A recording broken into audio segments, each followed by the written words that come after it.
Dirt particles danced through the air with cruel delight, reflecting the vicious entertainment gleaming in the spectators' stares. The grime-covered fabric wrapped around her face like a mask of public disgrace.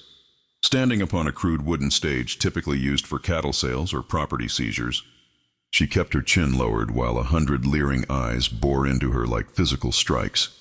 Jedediah Thorne, a man whose massive frame rivaled only his heartless nature, raised his arm with theatrical flair.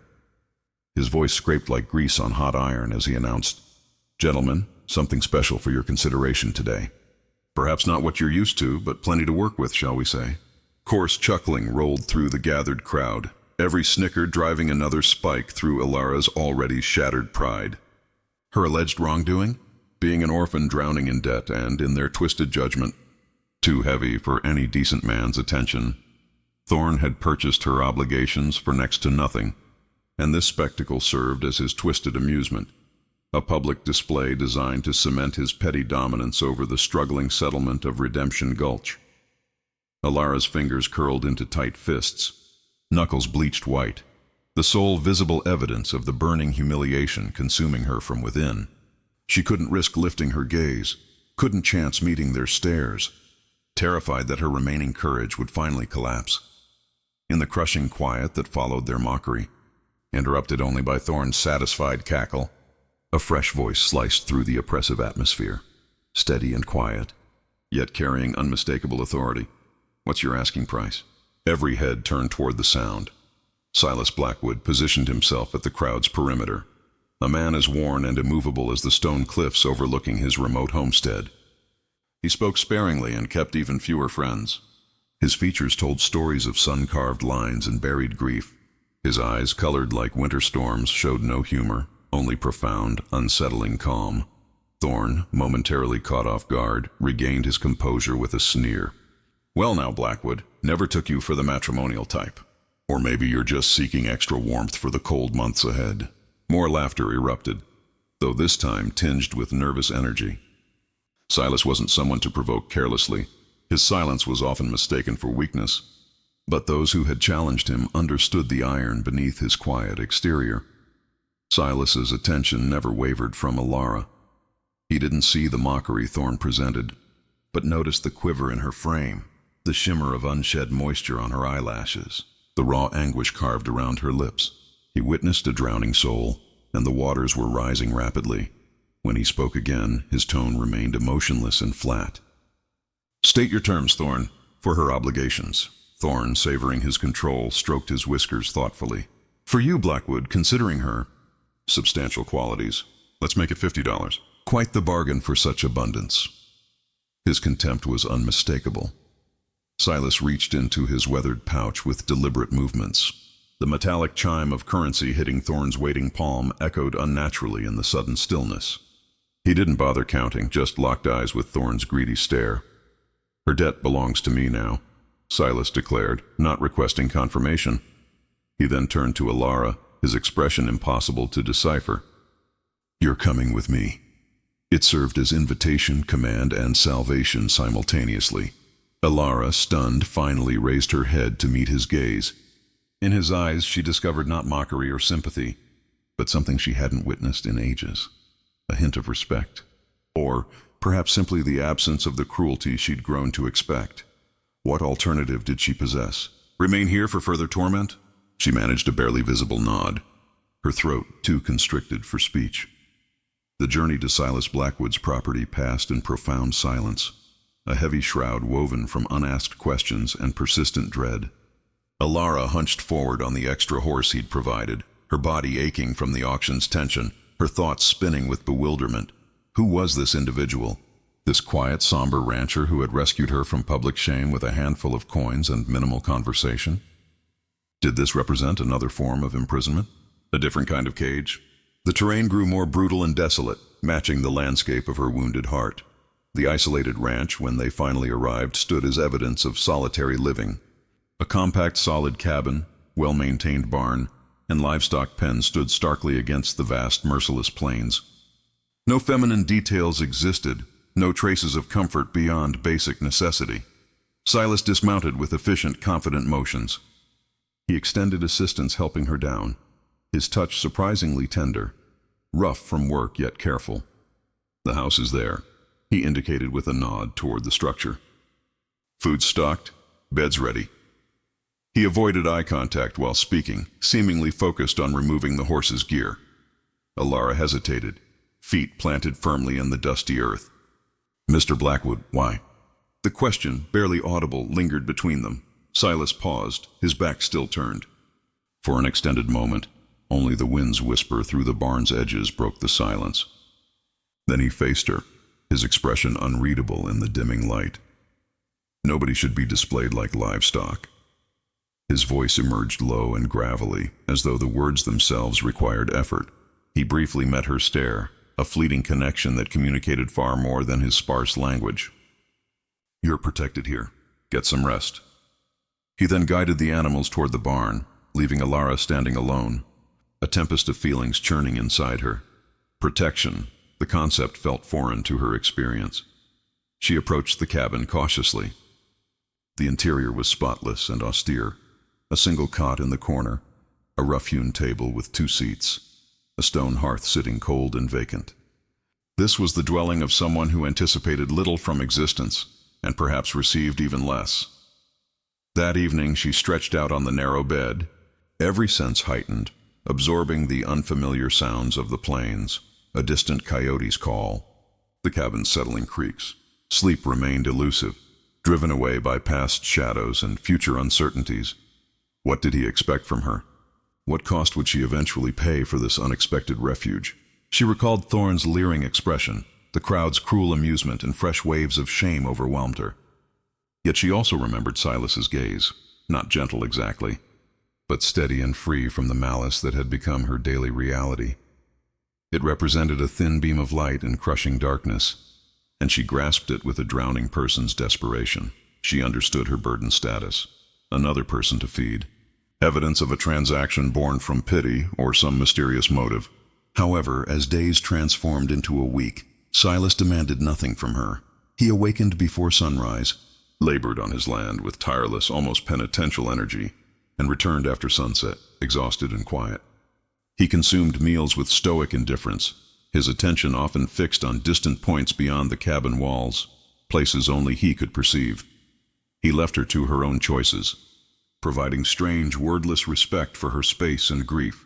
Gradually, tentatively, Alara began emerging from her protective shell of fear. The persistent, gnawing hunger of her former life was replaced by the simple, nourishing food Silas supplied. She began by organizing the small cabin, a method of repaying his unspoken kindness and feeling purposeful. She repaired his threadbare clothing, finding familiar comfort in needlework. She discovered a forgotten patch of earth near the dwelling and, using a rusty tool Silas hadn't touched in years, began encouraging life from the resistant soil. He observed her occasionally from afar, his expression unreadable. Did he approve, object? He remained silent. But one evening, he placed a small seed pouch on the table. Beans, squash, corn. No explanation, just the seeds. It represented silent acknowledgement. Shared purpose, however modest. Alara's heart experienced a flutter, something fragile like the first green shoots emerging through earth. She began noticing small details about him, how his hands, though rough and weathered, moved with surprising gentleness when repairing fencing or caring for injured livestock. The deep sadness that occasionally settled in his eyes when he believed no one was watching. The worn silver pendant he always kept hidden beneath his shirt, a secret he never discussed. One afternoon while cleaning, she discovered a small dust-covered wooden container tucked away on a high shelf. Hesitantly, she opened it. Inside, nestled on faded velvet, lay a miniature portrait of a woman with compassionate eyes and a gentle expression, alongside a child's crayon drawing of stick figures beneath a crooked sun. A wave of understanding, sharp and painful, washed over Alara. This represented his haunted history, the source of profound sorrow that clung to him like second skin. He had experienced loss, a loss so deep it had carved canyons through his soul. She closed the container, fresh, aching empathy blooming in her chest. He wasn't merely a stoic guardian. He was a wounded man, perhaps beyond repair. Word of Silas Blackwood's purchase had naturally spread through Redemption Gulch, providing endless material for gossip and speculation. Jedediah Thorne particularly harbored simmering resentment. Blackwood had not only interfered with his cruel entertainment, but had, through quiet defiance, subtly undermined Thorne's perceived authority. Thorne was someone who thrived on others' fear and submission. Silas's indifference represented an insult. He began expressing his displeasure through small, insidious methods. He would accidentally shortchange Silas on supplies at his general store, or spread rumors that Blackwood was addled, perhaps dangerous, for taking in damaged merchandise. The townspeople, a largely cowardly assembly eager to avoid Thorne's attention, mostly maintained distance from Silas and, by extension, Alara when she rarely accompanied him to town for necessities. Their whispers followed her like shadows, their averted glances constant reminders of her perceived shame.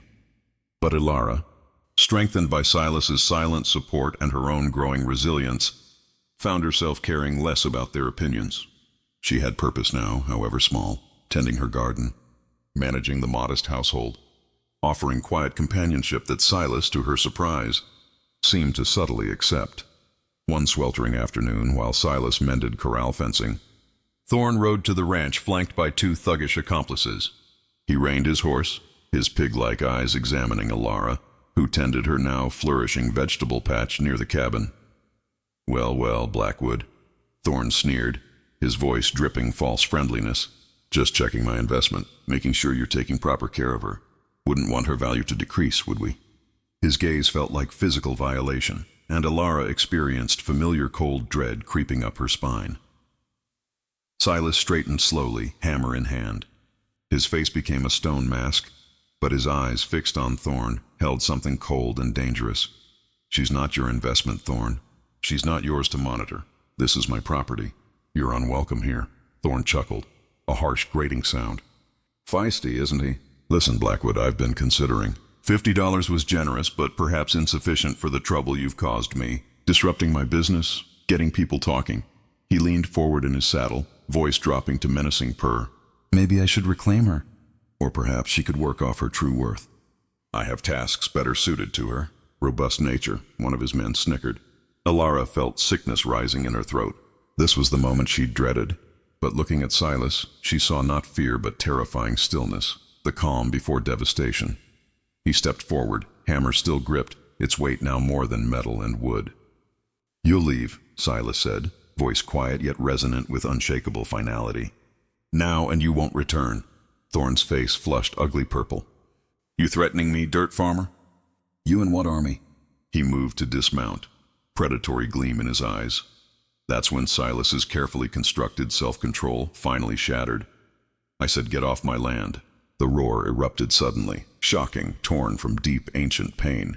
In that instant, Alara witnessed not just someone defending property, but defending something far more precious. He moved with speed that defied his years, hammer now weapon rather than tool. Before Thorne could react, Silas was there, pulling him from his mount. Thorne, heavy and unbalanced, crashed to earth with undignified grunt.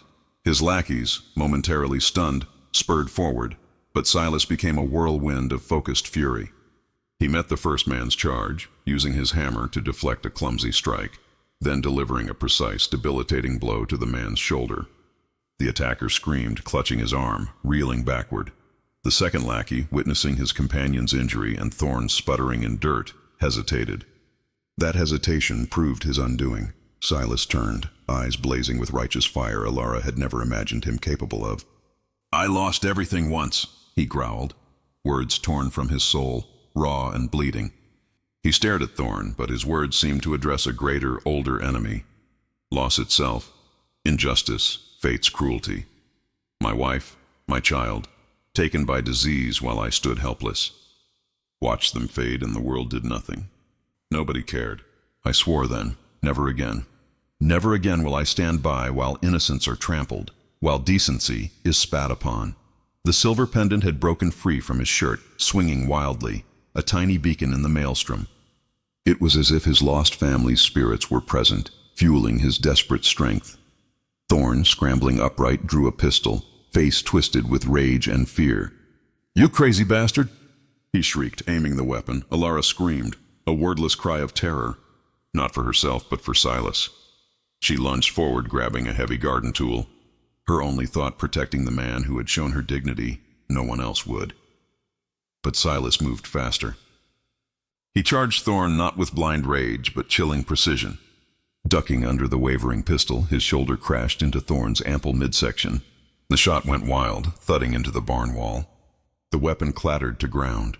Silas didn't stop. His fists, hardened by years of labor and grief, found their targets repeatedly.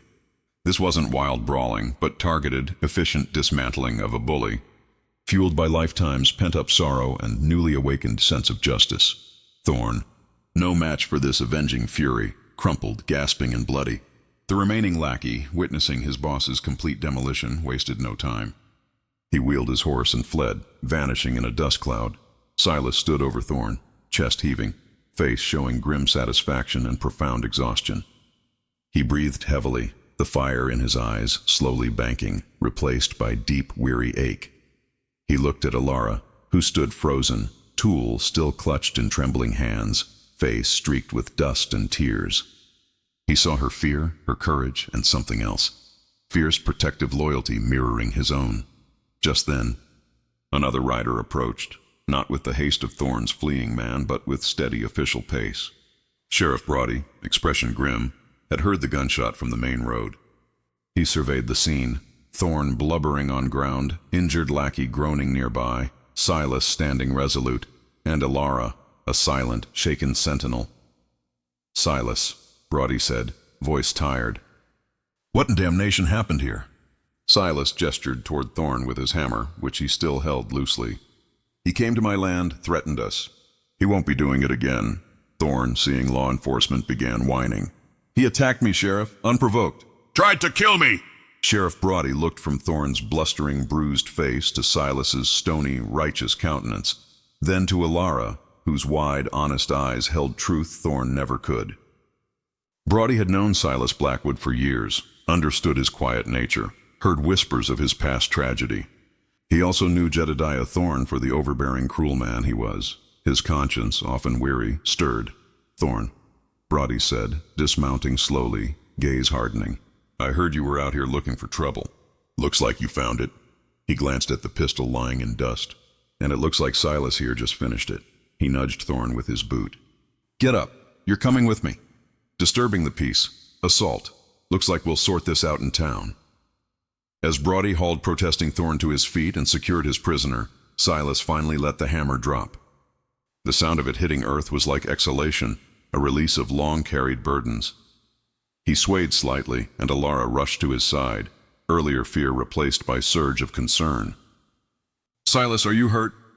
He looked down at her, faint, almost imperceptible softening around his mouth. "Just tired, Alara, just tired." His hand briefly touched her arm, a gesture of reassurance, of shared victory. The world he had built around his grief, a fortress of solitude, had been breached not by enemy but by unlikely ally, a woman deemed worthless by the world but who, in his eyes, had become precious. The dust settled, literally and metaphorically. Sheriff Brody, after taking statements and ensuring Silas wasn't seriously injured, departed with Thorn and his whimpering associate. Redemption Gulch would buzz with this new tale for weeks, but the power dynamic had subtly shifted. A bully had been confronted not by superior numbers but by one man's quiet courage and one woman's resilience. Alara gently cleaned cuts and bruises on Silas's face and hands, her touchlight, concern evident. The small cabin, once symbol of his isolation, felt different now, imbued with shared experience, shared triumph. The silence between them no longer carried unspoken anxieties, but comfortable, emerging understanding. "He won't trouble you again," Silas said, voice raspy. He looked at her, truly observed her, perhaps for the first time without his past shadow looming so large. He saw her strength, quiet dignity, the kindness in her eyes that hadn't been extinguished by cruelty. Alara met his gaze, small tentative smile gracing her lips. "You rescued me, Silas." He shook his head slowly. "We rescued each other, Alara." In that simple statement, profound truth resonated. He had offered sanctuary, and she had provided him reason to fight, reason to live beyond his past's ghosts. The hole in his heart, carved by loss, would never completely heal. But Alara's presence was like sunshine on barren ground, coaxing new life, fresh hope. The desolate ranch, once monument to his sorrow, began transforming. Alara's garden flourished, bringing color and sustenance. Her quiet laughter, a sound rarely heard initially, began echoing in the small cabin, chasing away lingering shadows. She brought sense of order, gentle care, not just to physical space, but to fractured pieces of Silas's spirit. He still wore the pendant, but now when he touched it, it wasn't solely with sorrow, but with peace, as if his lost loved ones could rest easier knowing he was no longer entirely alone, no longer consumed by grief. He had honored their memory not by withdrawing from the world, but by re-engaging with it, by protecting another soul from harshness he knew too well. He had seen past cruel